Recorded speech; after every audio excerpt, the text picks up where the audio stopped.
Olá pessoal, neste vídeo estarei explicando sobre o jogo de xadrez, o seu objetivo, a função de cada peça e como jogar. O xadrez é um jogo de tabuleiro com 32 peças, sendo 16 brancas e 16 pretas. Vence o jogo quem colocar o rei adversário em xeque-mate primeiro. O xadrez exige concentração, raciocínio lógico e abstração para você conseguir imaginar a jogada antes de executá-la. Basicamente, para você jogar xadrez, você tem que desenvolver as suas peças, colocar o seu rei em segurança e atacar o rei adversário. Dentre as regras que nós temos, a primeira é que iniciam sempre as brancas. Então, as brancas têm essa vantagem em relação às pretas por terem sempre a partida, o início da jogada. O jogador da vez é obrigado a movimentar suas peças, não pode passar a vez. Então, por exemplo, as brancas movimentaram aqui em E4, as pretas não podem passar a vez para que as brancas movimentem de novo. É obrigado que as pretas movimentem uma peça. E não pode haver a sobreposição de peças. Então, por exemplo, aqui a dama não pode passar por cima do rei. O cavalo não pode passar por cima dos peões e permanecer na casa, né? O cavalo é a única peça que ele pode saltar por cima das peças desde que ele não caia num local onde tenha uma outra peça de mesma cor.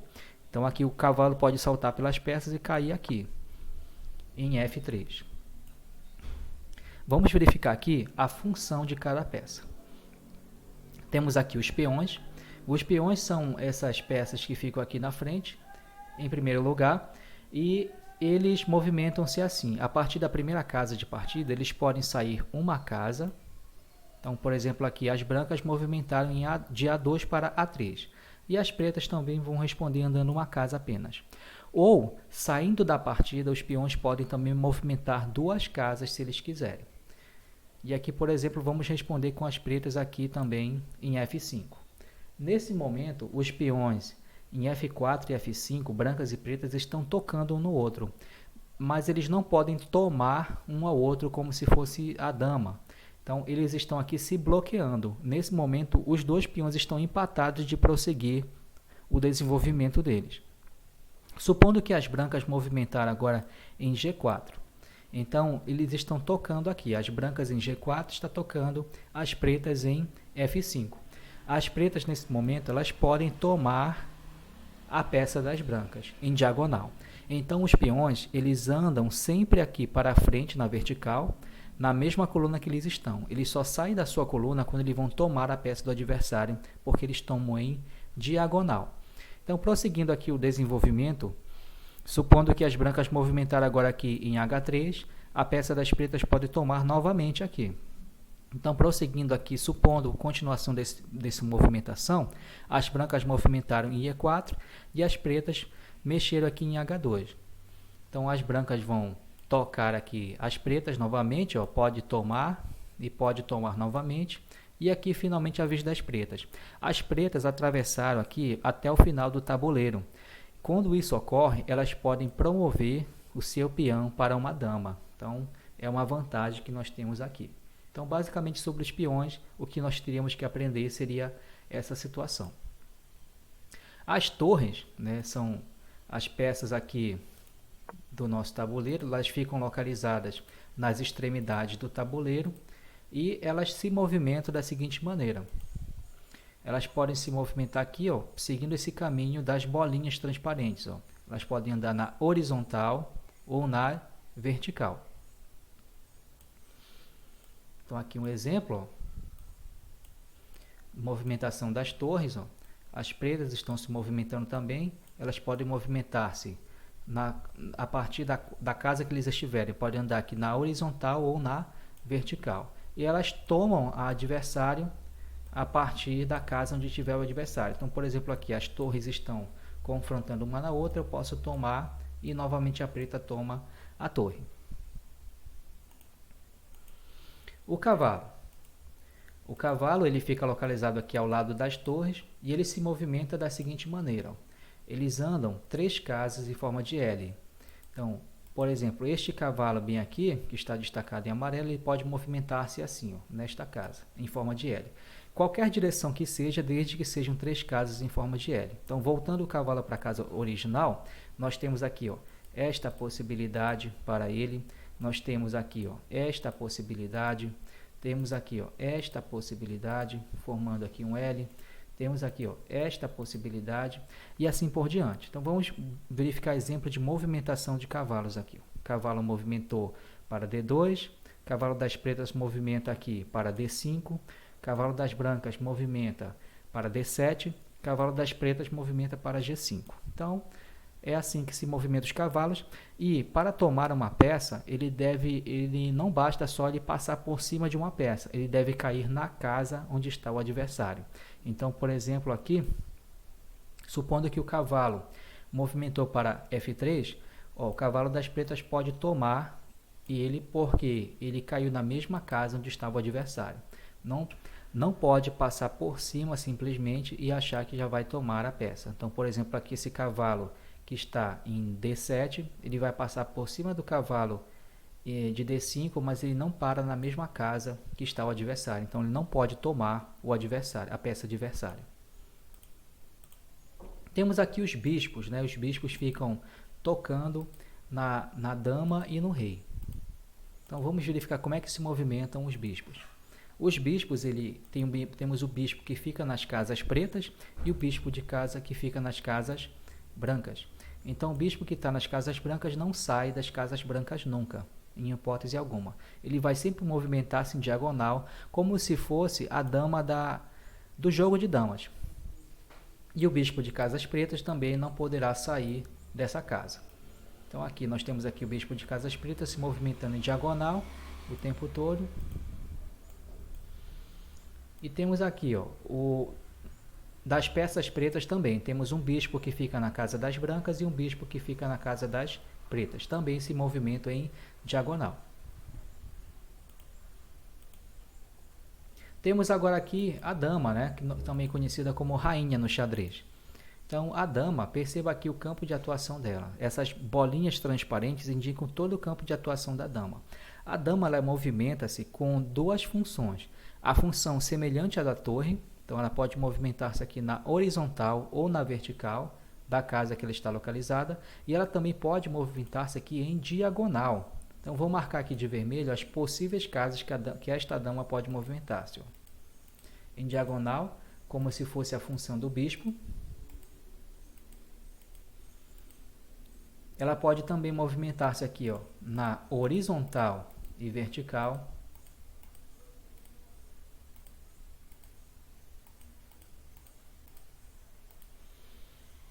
E vou repetir aqui a atuação como se fosse dos bispos.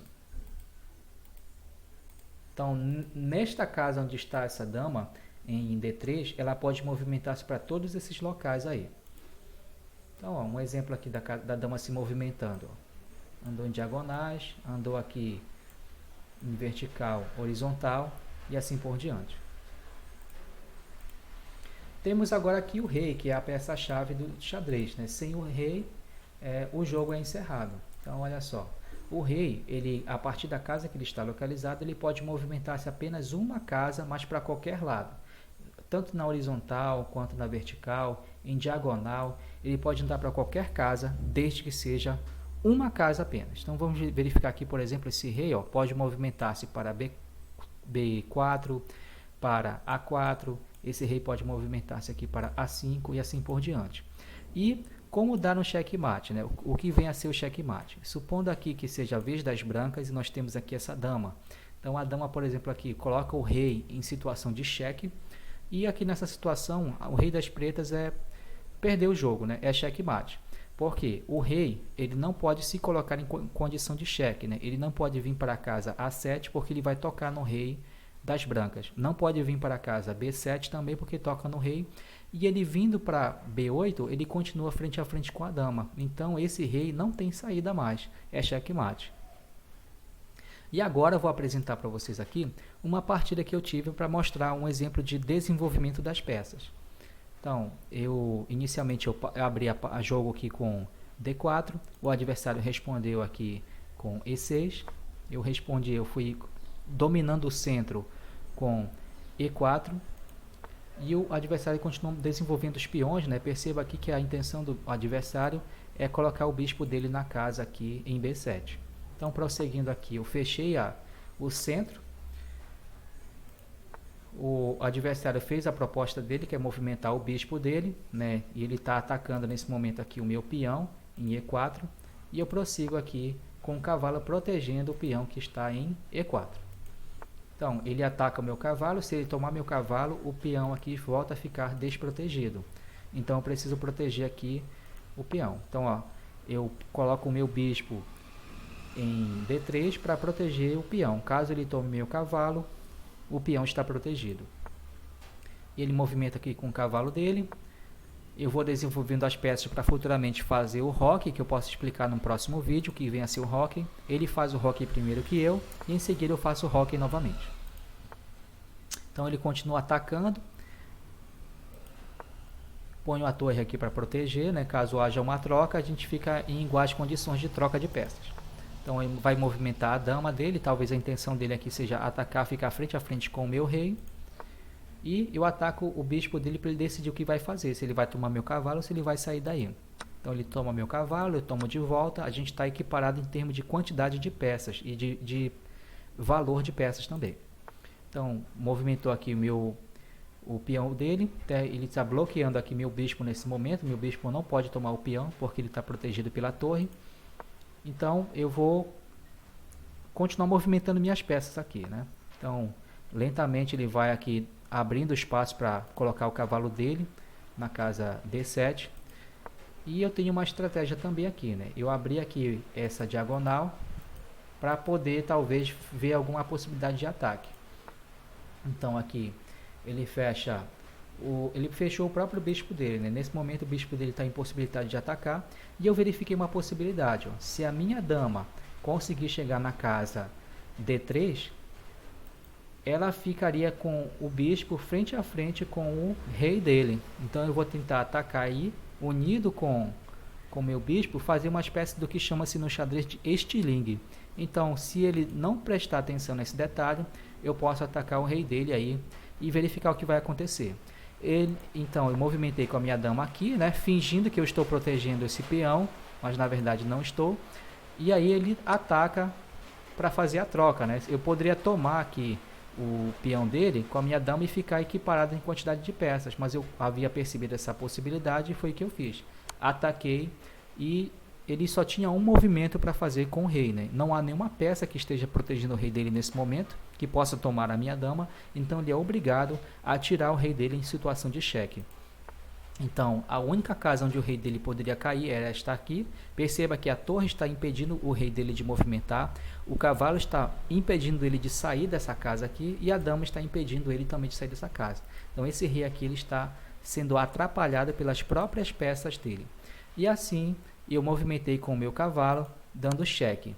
E aí, curiosamente, eu não havia percebido, mas eu acabei dando checkmate no rei adversário. Então perceba aqui, o rei adversário aqui, como eu falei, ele está sendo bloqueado pelas próprias peças, não pode fugir para nenhuma dessas casas, ele não pode vir aqui para a casa em G8, porque a minha dama está impedindo isso, ele não pode vir para a casa em F6, porque aqui temos esse peão que vai tomar, e ele não pode vir aqui para a casa em G6 também, né? Porque temos aqui a dama e um bispo impedindo isso. Então, nessa situação, o rei dele está encurralado, é checkmate.